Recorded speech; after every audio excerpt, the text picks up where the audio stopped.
how to nurture the cultural diversity of a city. Here to talk to you about it, please welcome Robert Piaskowski, Kraków City Mayor's Plenipotentiary for Culture. Hello, Robert. Hello, good evening, everyone. Good evening. Thank you for joining us today. I'm sure it must have been another long day for you, and that only coming after another long, extraordinary year, which must have been very difficult for all culture programs in Kraków, has it not? Indeed, this is a time for innovations, time for working together, working on the links and ties, both amid institutions, but also with our audiences, just to keep them connected. That's the most important challenge for every day, and we are in, let's say, good moment. So museums will be open from soon. That's good news for galleries of arts and museums. So we hope to bring culture back to audiences very soon. Everyone is treading cautiously, though, given what's happening across Europe these days. So you've rightly stated that museums and galleries are opening quite soon, which is the first positive news for the culture sector in a long time. Our December conference, Changemakers 2020, Diversity and Inclusion, has proved to be a great success. However, we've already frozen the date practically for the upcoming 2021 edition. However, during our conversation between you and me, Robert, we had some technical challenges. Let's say that the quality of the internet connection wasn't exactly perfect. So the organizers have asked us to basically repeat this interview, especially given that many of our conference participants were waiting to hear about Krakow's experience. Kraków is a World Heritage Site, a UNESCO World Heritage Site since 1978. The notion of openness, diversity and inclusion, these notions have been very important for Kraków for many years now. Can I start with this most obvious of questions? What does it really mean that a city is an open city? This is actually to express the true identity of our town, identity which has been always based on the values such as openness, as hospitality. Generations of incomers, people from different cultures, religions, they simply build the city. They have built the city, and they do build this city even now, having almost 180 nationalities living, working, visiting our city every year. It's a great thing, and this is great energy. We used to say that it is something like magnet energy of our town, bringing here talents, bringing here visitors, bringing here refugees also because of different contexts. City was simply absorbing all those little links from all of the world, and that's why this city is so amazing, so culturally rich, and also so tolerant, so open, and why the city at the very end is so successful in being one of the most popular Polish cities in the world, very strong brand, and also city connected with culture, heritage, but also fascinating cultural ecosystem, intellectuals living and contributing to its everyday cultural life. And I think when you see that every 10th Krakowian is foreigner now, every 9th citizen of Krakow is Ukrainian, for example.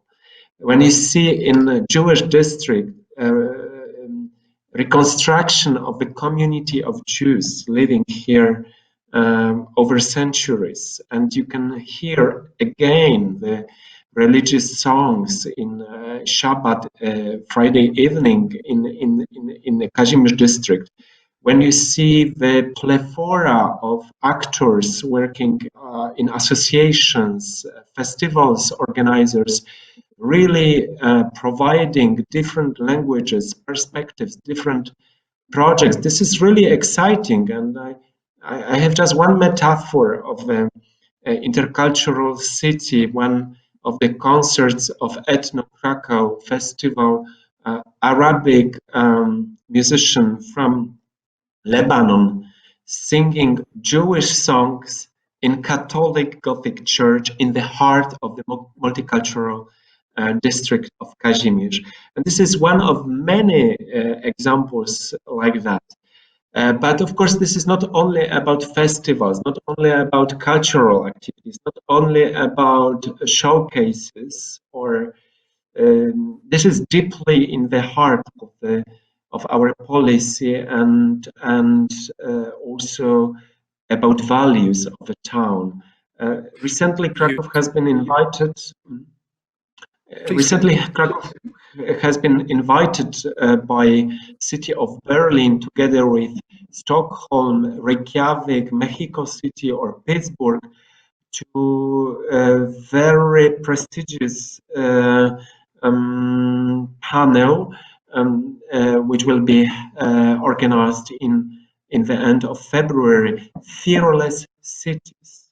I'm so proud of being part of this title and of being part of such a group of cities which are so well known for their policies, consistency, consequences in building friendly environment, tolerant environment, providing spaces and common spaces, shared spaces for all of the inhabitants of different nations, different skin colors, different beliefs and religion.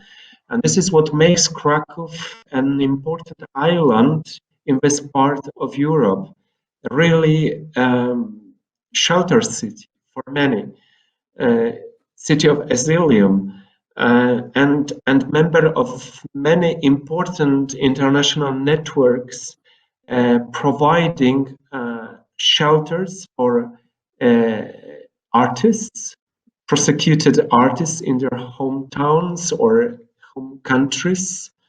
We are a member of ICORN, International Cities of Refuge Network, and I'm very proud of being a representative of Mayor of Kraków in the board of this organization composed of 80 cities in the world, which provide residences for writers from different sides of the world. But also from last year, we are a member of another network, Scholars at Risk, which is a great example how vulnerable, how important it is also to provide safe harbors, conditions for scholars from different cultures, especially from Arabic world. Thank you for giving us a very broad perspective of the background and what's happening, how the notion of Open Kraków has been developing. And as you said, the numbers speak for themselves. Over 13 million people visiting Kraków in the pre-pandemic era for 2019, if I remember correctly.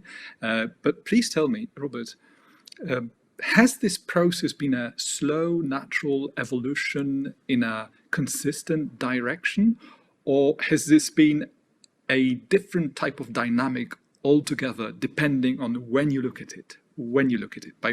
By that I mean, for instance, if you look at the way international business has grown in Kraków over the past 10 years, it's huge. Just one global business services sector represents 10% of the population of Kraków now. And this is hugely intercultural, lots of nationalities. Some companies employ dozens of nationalities, literally in a single office.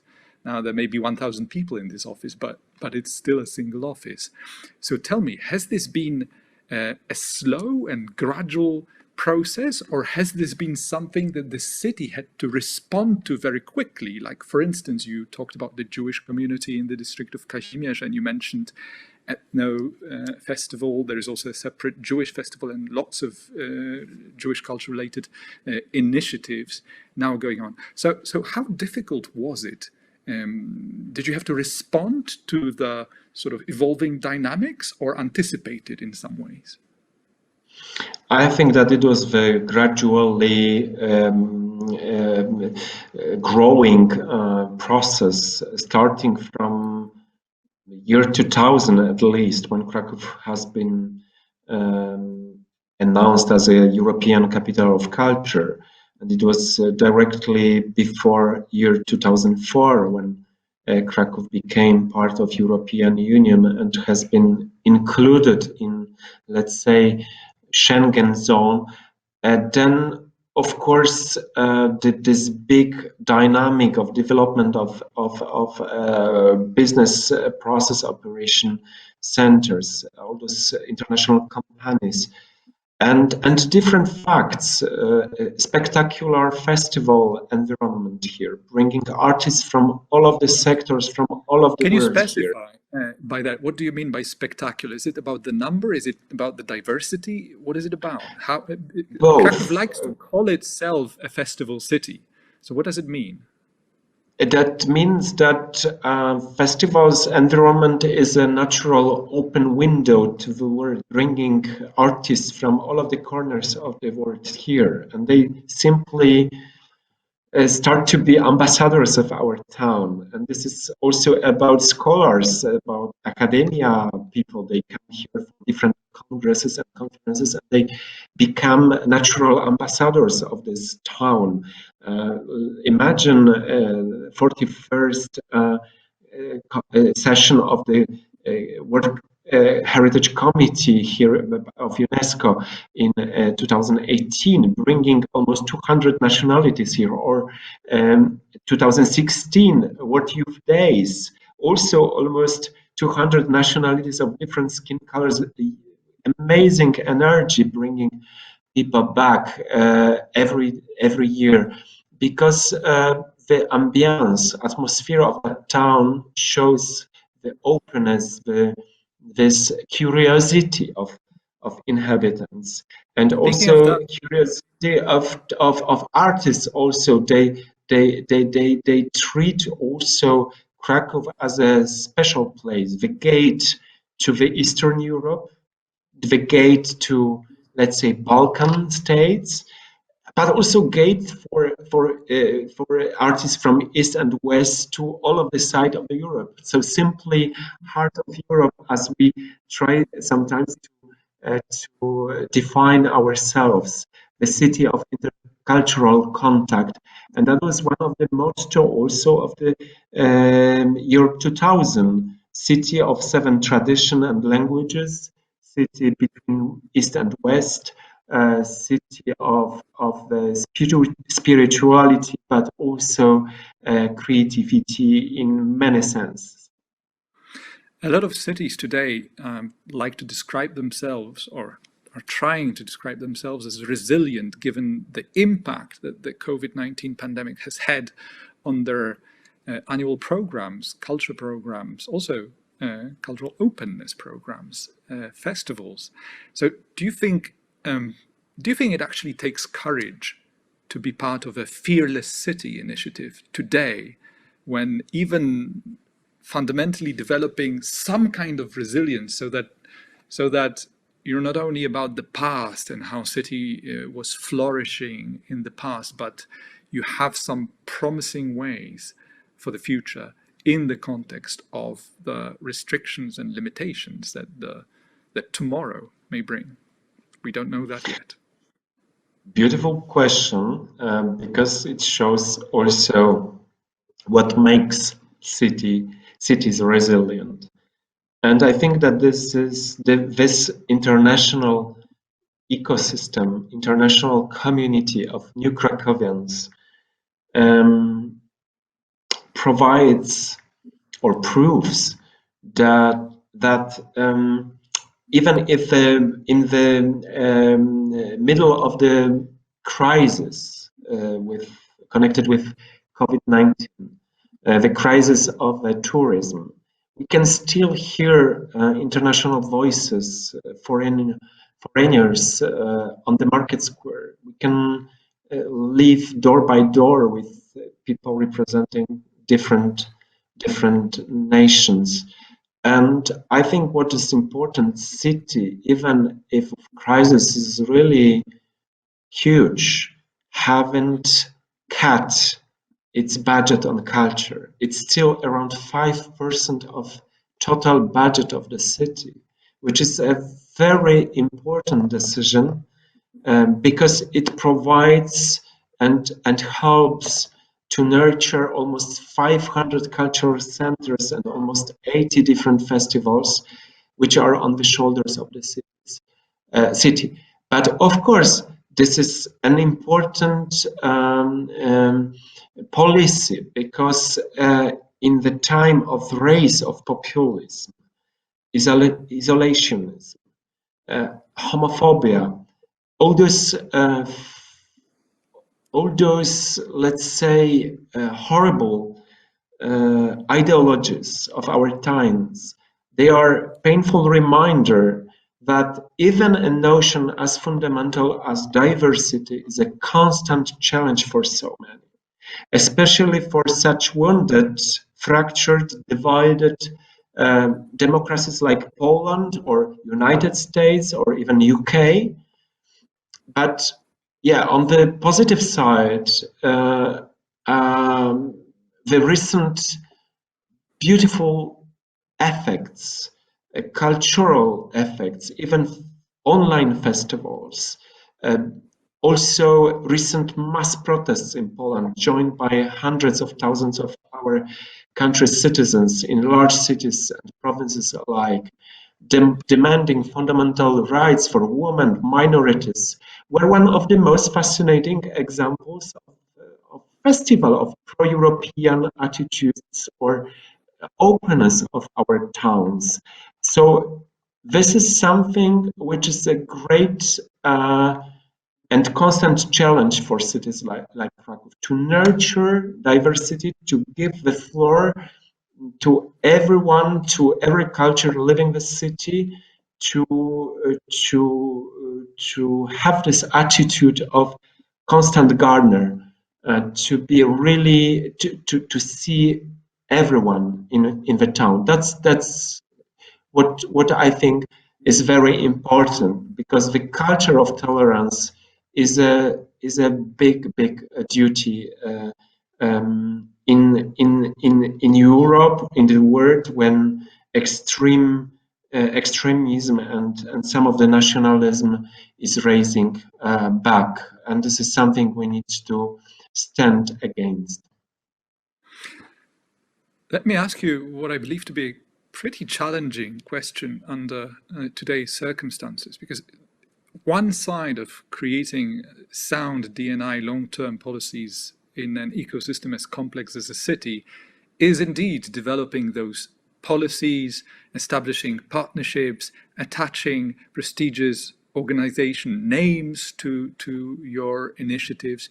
And the other part is how residents and dozens of other categories of stakeholders see the city, whether it's really open and how visitor friendly this city is. Can we talk about a little more about this down-to-earth resident visitor perception level of openness? What would you describe as the biggest achievements of the city so far and the most interesting challenges on the horizon?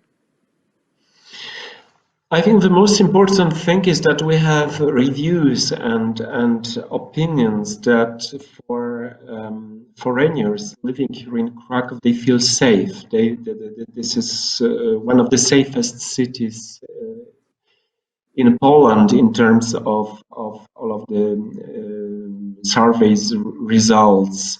Also, a city with with this intercultural aspect, which is visible from the very first moment, meaning international gastronomy, the capital of vegetarian restaurants, the notion of the word, of the openness, the hospitality of Krakowians, and also this exciting power of the town.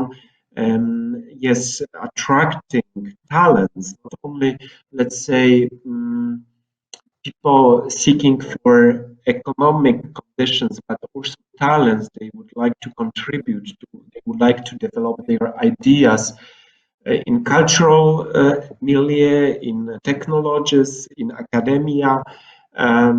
It's exciting. We have more and more international scholars at our universities, in our laboratories. We have more and more international artists deciding, creating their works, their plays, their musical activities here in town. Just to give you an example, we have almost 200 foreign students at the Academy of Music, many from Asia. So it's also the magnet and legend of Maestro Penderecki, legendary composer connected with this academia. So I think it's an amazing potential power of this city. And of course, this is not only something naturally born. It has to be sort of policy in many ways, providing education to families from other countries, providing information in different languages, providing municipal services friendly to all of the incomers, providing also friendly cultural offer. That's also a challenge for me, for example, how to shape program offers and also information for different groups of absolutely aware that the city should be open to everyone. Human rights city is a concept which is something more than only PR declaration. Our municipality, our town refers explicitly to the Universal Declaration of Human Rights and other international human rights standards. And Freemius choosing Krakow as a place where they will announce their yearly report on the LGBTQI artists, in jeopardy or under censorship practices or persecuted in different states of the world. That was very important step, especially in the country which has been recently noted as one of the most homophobic states of Europe, just after Russia. So it's a challenge to us, but also Mayor of Krakow gave a very clear message to all of those minorities, all of the LGBTQI representatives, that Krakow is an open home to all of them. We have many programs. We support LGBTQI festivals, cinema festivals, parades. Also, city has a program of Rainbow House, a special place being shelter for young LGBT people. They seek for protection, for psychological help. And also, city is part of an international network for cities. There is even a dedicated official, friendly. right? Yeah, from 1st of January, we have my colleague Nina Gabryś. She is a plenipotentiary of Mayor of Krakow for exclusion, for inclusion, for equality, and also we have a special council for human rights and for equal treatment for all of the minorities living in our town. And now I know that Nina is in the middle of the creation of big and important program of special policy towards all of the minorities and foreigners living in our town. It's especially interesting when you look at how this community has grown.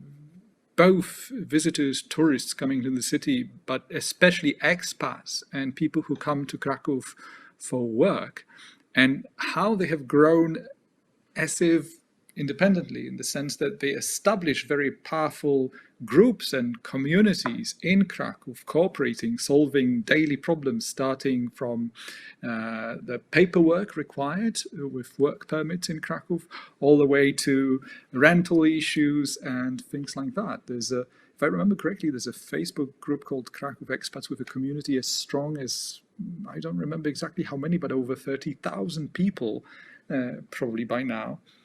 Exchanging ideas, consulting one another about daily challenges and problem-solving activities. Any comment on that?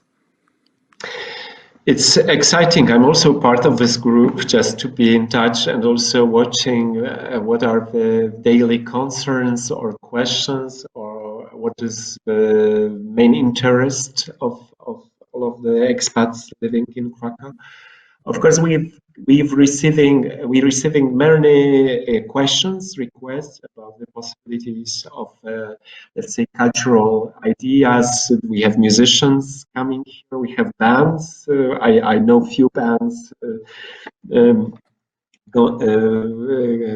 where you have Irish, British, Germans, French young managers playing together, and So we've got many. We have such phenomena here in the town, of course.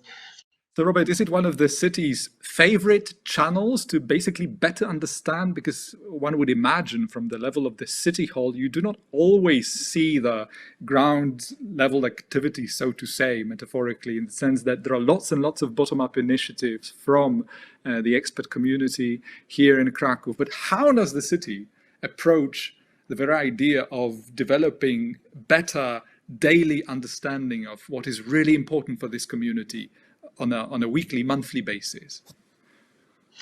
We are working now on this special portal for culture, Krakow Culture, as a so that's the official name already, right? Kraków Culture. Yes, Krakow Culture. It should start in March, April. So that will be the hub for all of the information for foreigners. I mean, for cultural offer and main actors and main key sectors of the town. Then we change our Carnet monthly magazine into Carnet Daily. It will be an information in both English and Polish about everyday proposals. Of course, a city doesn't communicate enough about daily policies, decisions, traffics, or even weather conditions in all of the languages living in our town. But this is a constant challenge, and I see the progress in this, and I see how much my colleagues in the municipality invest into the program of Open Krakow, and also declares in many ways their openness to any needs or any specific questions from new Krakowians. They are, you are, because it's of course. We feel that this information should be also targeted. It should be personalized to different levels of the foreigners living in our town. We have top managers. They are very keen about high culture offered. But we have also students. They are seeking for internship offers in cultural institutions. Yesterday, I've got very nice interview with one of the very talented Ukrainian students, which has been selected as one of the members of the Krakow City of Literature UNESCO team. And I'm very excited about that because he was before working for the team in Lviv in Ukraine for City of Literature Lviv UNESCO. So such opportunities give us also a rare occasion to foster and to nurture relationship we should have with our partner cities in different networks, our neighbors,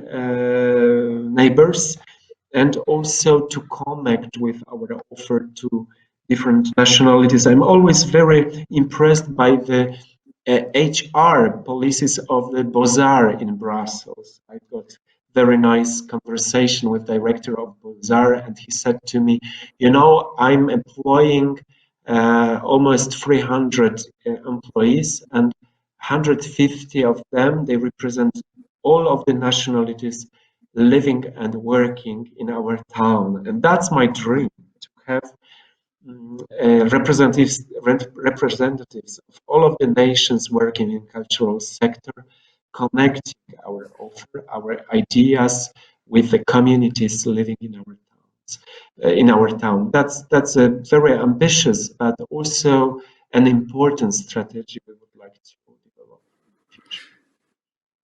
Robert, I'm sure that one of the key things that this conversation with you has helped our participants understand is how complex this issue is, and that even a city like Kraków, that has long prided itself on its openness policies, is in many ways also still developing new tools, new ways of reaching those communities and understanding their needs better and better. I would like to very much thank you for finding the time to talk to me again, to give our audiences an aftertaste and basically to be able to repeat our conversation so that everyone can hear you properly. Once again, thank you for finding the time to talk to me, and all the best. Good luck with all those policies and initiatives. Thank you, Robert Piaskowski. Thank you, Łukasz. Thank you for the invitation. I will always up to you in any questions if you would have. Just let's hope that 2021 will be at least a little easier on culture, cultural diversity, and diversity and inclusion in general. Thank you. Let's hope. Yes, thank you very much.